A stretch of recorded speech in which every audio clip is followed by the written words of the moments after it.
У нас сегодня художник, спецназовец, потрясающий воин света, удивительный живописец мира, наш Геннадий Александрович Горбунов. Совершенно недавно прошла ваша выставка в литературном музее, и вот буквально мы постфактум по этой выставке хотели бы с вами встретиться, потому что картины – это здорово, они сказали за вас больше, чем вы бы могли сказать. А вот интересна ваша жизнь. Жизнь такая яркая, такая сильная, такая удивительная, такая разная. Расскажите вот с самого начала. Мы будем говорить сегодня... Я народу должен говорить. Да, вы можете спокойно вот рассказывать, как если бы вы вот меня видели. Спокойно рассказывайте. Я родился 29 марта 1944 года в городе Находке, Приморский край, бывшая СССР, не Россия, а бывшая СССР. В семье военнослужащего, многодетной семье, 4 детей, мама, папа. Видел пленных японцев, наших друзей. Ух ты! Пленных. Как интересно. Это какие годы? 48-й год. Японцы Мне показывали. было 4 японца. Сопки там были, я видел их только, как они сидели в орешниках, кедрячах. Ничего, я не видел, чтобы они тяжело работали. Ходил офицер рядом. Короче говоря, в этих сопках, за сопкой идет залив, при город Находка, порт Находка. А за сопкой поселок Американка. И там, когда я был маленький, мне говорили Американка почему? Потому что пришло судно американское в шторм, в залив. Их выбросило на берег, и они спаслись за сопкой. И так и остались. И осталась Американка. Боже, у вас там было весело. Я смотрю, японцы, русские, украинцы, американцы. Все в одной куче. Очень интересно. И тут я встретил на выставку Ирину Русину, она говорит, нет, не так было. Ее прадед, Русина дед, был командиром, капитаном судна «Америка». Которое зашло вот в эту бухту. И тоже их выбросило на берег. Хорошая бухта. И в честь, большая бухта. Примерно такая, как Три Ильичевский. Станция угольная, там порт угольный еще есть. Они положили нас, детей, на песок, оставили офицеров и пошли в ресторан. И тут шторм нас сбросил в море. О, 4 года человек. Сбросил в море. И мы начали тонуть. А тот спал. И когда он уже уснувший лежал, подошел другой офицер, нас повытаскивал оттуда. Так я увидел, что такое невероятно. Море. Что такое море. В 1948 году его уволили из армии. Он переехал в Кировоград. Там есть старообрядческие селения. В Кировограде? Еще под Кировоградом село Клинцы называется. Это с Брянщины, с Клинцов, старообрядцы бежали на север и на юг. Мои предки перебежали на юг в Херсонскую губернию. Тогда она называлась Херсонская губерния. У них было 700 дворов, деревня, 3 храма было. Я говорю, еще на востоке рисовал, где попало, чем попало, и получал пилюлей от мамы, потому что я стекла обмазал. Короче говоря, он отвел меня во дворец пионеров кировоградских. Иза Кружок он назывался, Иза Кружок. Преподаватель была Юрия Прохоровна Петрашевская. Закончила наш институт одесский. Был до войны Одесский институт. Институт был до войны. Это первый выпуск и последний института. Она училась в Сафруmiной Диной Михайловной на одном курсе. Если вы знаете. Да, конечно. Короче, она училась на одном курсе с ней. И вот я попал на учебу во дворец пионеров. Учился я там 2 года. Дворец пионеров, Воронцовский дворец, правильно я помню? Нет, дворец пионеров в Кировограде. Кировограде. Все, мы еще в Кировограде. А это там была преподавательница, сокурсница Фруля. Мгм. И поскольку я был во дворце пионеров, участвовать надо в детских было выставках. Я участвовал в 5 зарубежных выставках. М. Был премирован, был награжден там всякими красками, кистями. Ну, как раньше. И грамотами, естественно, похвальными. От Министерства просвещения нашего.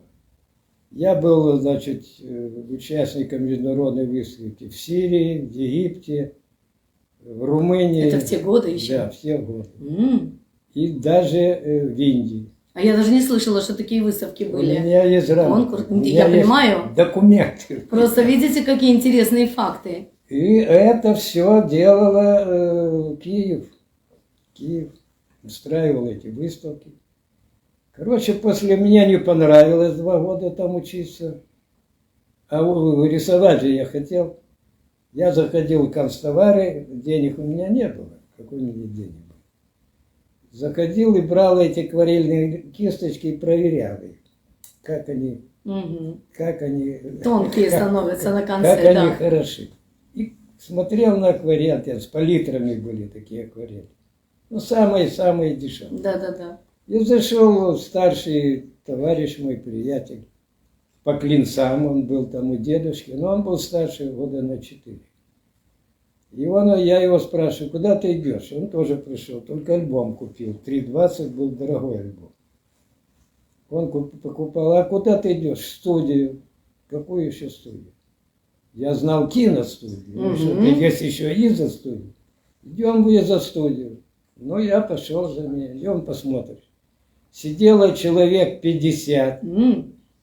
Военных, строителей, молодых людей, девочки, мальчики, в общем, взрослые. А вам тогда сколько было? Мне было, я был в В четвертом нет, в классе? 6 классе. М. Да, был Подросток. в 6 классе. Я подошел, он говорит, вот мой товарищ хочет, значит, учиться у вас. Он говорит, во дворец пионеров. Во дворец. Мгм. Он говорит, ушел оттуда, ему не понравилось. Ну, что он умеет делать? Это у Юлии Прохоровны, пусть идет обратно к ней. Выгонял меня. Он говорит, а он ему помогал, он тарелки делал, был резчик по дереву. Он его был помощником, короче, подсобник. И он его говорил, хорошо, если ты что-то умеешь делать, покажи, что ты умеешь делать. Дали мне фанеру, перевернули табуретку, постелили фанеру, дали, прикололи. Вот натюрморт нарисуешь? Я говорю, научили, я говорю, натюрморт. Нарисовал, значит, за час я нарисовал там что-то. И он говорит, хорошо, я его беру. А тут сидят летчики, которые воевали. Взрослые люди, да. Взрослые люди, которые, я только слышал, война, там летали, в общем. 3 года там я встретил нашего академика, профессора, председателя Союза правления Союза Одесского, Горбенко. Ну, тогда же он был еще пацаном. Он учился со мной во дворце пионеров. Ну. Потом он занялся футболом. Ух Он ты. футболист, да. Он нападающий. Потом он заканчивал вместе со мной школу, эту студию. Вот вы такие, знаете, поколение ваше, в хорошей форме. В хорошей, Оба. в форме В хорошей форме. Ну, это другие отношения. Короче говоря, так я закончил, 3 года я проучился, ездил на первый съезд, когда я организовал уже личную студию во Дворце пионеров. Заканчивал, делаю я эту студию. С Москвы присылает Юлия Прохоровна, давила на директрису, что прислали гипсы, там головы всякие. Прислали, мы организовали, уже была художественная школа в Кировограде. Они начали ходить, говорит, тут лучше, тут гипсы, тут все как-то. И нас 5 человек, значит, 8 было, потом 5. Один из них стал потом директором художественной школы при Киевском институте. Лет 5 он там преподавал. Вот Горбенко сын ездил, я рекомендовал, чтобы он поехал. Славик? Да, чтобы он поехал и поговорил с этим моим земляком. Так он попал в эту школу, Славик. Короче говоря, после того, как мы подучились, там уже, ну, книги были, ну, что мы могли там учить? Вышла книга, и живопись, акварель, там, рисунок, был трехтомник такой. Да. Толстые книги. Толстая книга. Угу. Вот мы по нему учили. Ну, потом учились. Я еще в 10 классе, один был уже, закончил 10 классов. Это уже Сталин умер? Это уже 61 год. Это все уже при Хрущеве? Это уже при Сталине. В 53-м, кажется, ушел. Да. Короче говоря, они поехали, боялись все ездить в Одессу поступать. Угу. Все ездили в Карпаты, ездили в Луганск. Да чего вы в Одессу боялись? Потому что тут мощная школа детская была, художественная. При училище была мощнейшая школа. Вот мы послали первых в разведку, Жуков и Коваленко был такой пацан. Они приехали на зимние каникулы и сказали: ребята, вы все делаете не так. Не так. Ну, поговорили. Они уехали, наговорили там, что там за эту неделю. Потом они приехали на летние каникулы и начали показывать уже, как надо работать. Как они все-таки поступили. Они поступили, и тот, и тот. Они поступили, были передовыми студентами, любимцами. Первые ласточки. Фруминой, да, один из них, Жуков, был любимый ученик Фрумина. Висели его работы, там существует музей при училище. Которые хорошие работы отбираются, и там как пособие для будущих, они висят до сих пор. Короче говоря, потом мы поехали. Через год они закончили первый курс, мы поехали. А мы это с Горбенко, что ли? Нет. Он поехал отдельно? Это поехал я, еще потом он в Чернигове работал, этот был директором. И 7 человек на место было. Ну, одесситы сразу, они знали, что нам не хватило места, мы сидели снизу вверх, смотрели на этот натюрморт. И сидел, я помню, вообще на полу один. Вообще, ну, специально сдали. 2 недели мы сдавали. По-моему, 2 недели. Живопись, рисунок, композиция. Мы получили тройки. Этот будущий директор художественной школы киевской получил 2. Побледнел, позеленел. И как же так? Ну как же так? Как же так? Короче говоря, нас допустили к общеобразовательным. Надо же общеобразовательным. Я сдал на 5 все общеобразовательные. Зашел к директору Василию Петровичу. Василий Петрович был. Зашли к директору, зашел, а он говорит: не будет ни стипендии, ни общежития. И говорит, поскольку мы были все спортсменами некоторые, надо, говорит, вот разберете котел, комендант сказал, котел отапливал, не было. Котельня была, да? Мы первые сделали училище ТЭЦ. Я лично ломал этот котел. В 3-й мастерской на 1-м этаже. 7-я мастерская. 3-я скульптурная слева. Короче, мы ломали с одним гуцулом, сломали мы этот котел. Нас вынесли благодарность и сказали, чтобы мы документы прислали, чтобы общежитие получили. Нам дали общежитие. Потом я был в колхозе за отличную работу, мне дали стипендию. 14 рублей была стипендия. Краски стоили кучу денег, бумага, все, еда. Это... Стипендии не хватало, ни на что. Короче, я еще занимался спортом. И, в общем, сказал мне преподаватель: или ты будешь спортсмен, или ты будешь художник. Выбирай. На соревнования надо было ездить. Надо было пропускать. Короче говоря, я выбрал, что надо быть художником и надо выживать. Пошел сторожить детский садик. топил 8 печек, групп на Приморском бульваре, детский сад, пароходство. Рядом с гостиницей Лондонской. Точно. На втором этаже был детский садик, пароходство. Там еще поликлиника рядом. Да, и там я топил 8 групп, 30 килограммов повару я чистил картошки и засыпал на общеобразовательных. Так я проучился первый курс. Поступил на второй курс. На второй курсе я работал в пожарной охране. 2 года я был подпись дал. Там пишут военизированная пожарная охрана. На 2 года подписываюсь служить. Потушил коллективом 33 пожара. 33 пожара. Серьезные были пожары. Были такие Ну пожары. да, примуса тогда были, топки, конечно, были пожары. Пожар был на инструментальный завод, который станки делал. О, это серьезно. Там был отопительный, котельная была, паровоз стоял. Стоял локомотив, который отапливал весь завод. И вот 3 часа ночи мы прилетели по тревоге, а паровоз стоит белый, и в окружении огнетушителей штук 50 валялось. И, в общем, когда подключились, начали, этот начальник караула говорит, воду не наливать, будет взрыв. Взрыв будет. А чем же тушили? Только пеной. А, пеной. Пеной потихоньку. Вот так я был в такой ситуации. Потом, первое, с Уцулами я учился, а был такой Беспалов Иван Николаевич.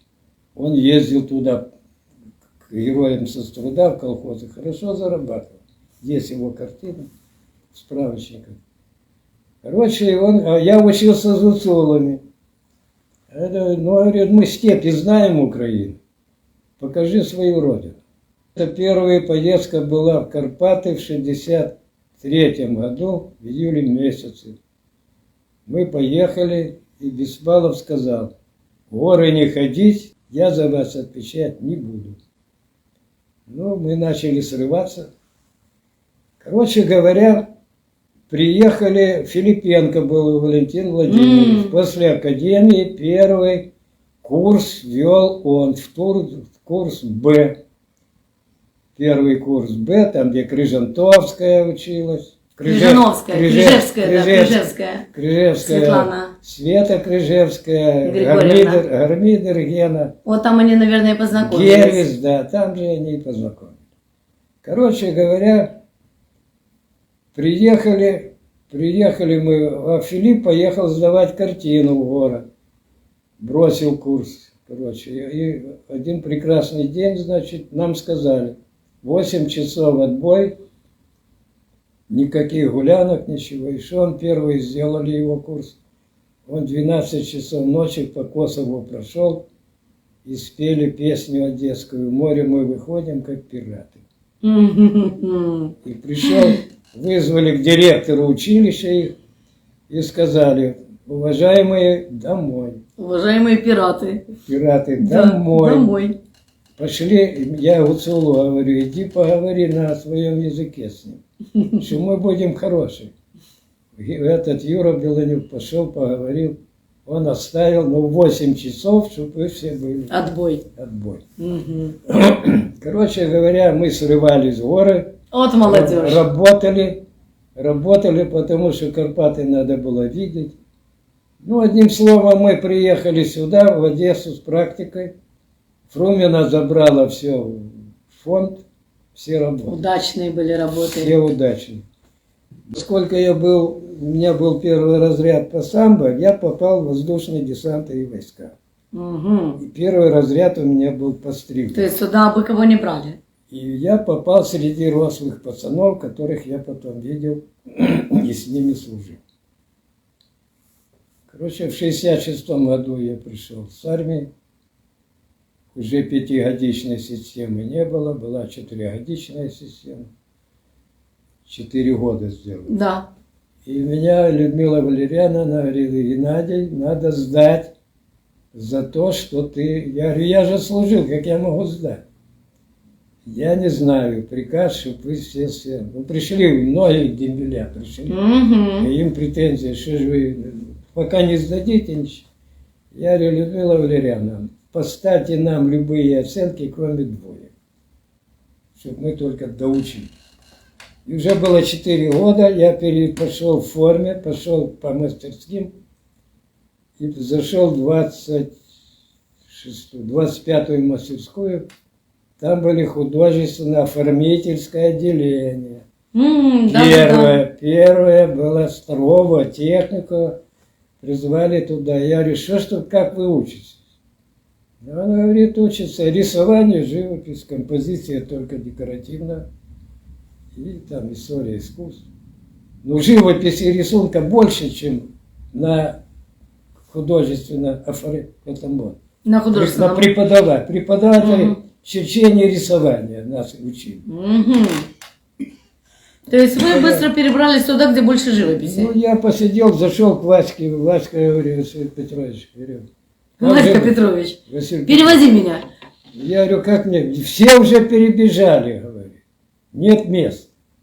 В общем, едь, говорит, на месяц ты имеешь право после армии отдохнуть и подумать. В общежитие я тебя беру. Я притащил койку, поставил и уехал. Так я отучился на оформительском отделении, закончил. Женился, родил 2 детей. Вот сидит товарищ, коллега военный. Кстати, тоже Так вот здесь есть у десантников фраза «Никто, кроме нас». Невероятно! Сегодня он сказал эту фразу. Никто, кроме нас. Вы знаете... И если нападает на человека, на жену, на товарища, на родину, ты должен встать и прикрыть его. Потому что... Вот этот девиз, кстати... Никто, кроме нас. Да, никто, кроме нас. И мы это свято храним, этот девиз. Удивительно. У нас в гостях сегодня Сергей Симора. И вы знаете, как приятно было. Сергей Симора тоже прошел обучение в стенах Грековки. Сереж, давай мы в кадр тебя поставим. Нет? Ты пока... Ты так заслушался. А кто у тебя был педагог? Еще раз скажи. Мой любимый педагог был Елена Павловна Кучинская. Елена Павловна Кучинская. Ты знал ее? Я даже школу свою практически посвятил ей. Да. Вот Елена Павловна Кучинская, это педагог нашего Симоры, Сергея. Там много. Но еще ж был новатор. Киричек был у меня. Киричек я знаю. А вот Киричика знал Геннадий лично. И Помодровский. Бродским я по телефону разговаривал. Чтобы он жив и здоров был еще много лет. Последний из магикан. Да. У нас сегодня в гостях был один из таких удивительных людей, который умеет воевать, который умеет быть неудобным, который умеет любить так любить, стрелять так стрелять, лететь так лететь. Это люди потрясающей эпохи. Дай Бог, чтобы они спокойно любили, парили, творили еще много-много лет. Потому что они приносят славу нашей Украине, воспевают ее своим трудом, именно своим творчеством. Поэтому да будет так. Спасибо вам, дорогой Геннадий Александрович. Вы сегодня нам столько рассказали нового. Никто, кроме нас. Вот этот союз спецназа у нас, одесситов. Никто, кроме нас. С вами была Рита Колобова. Мы завершаем наш эфир.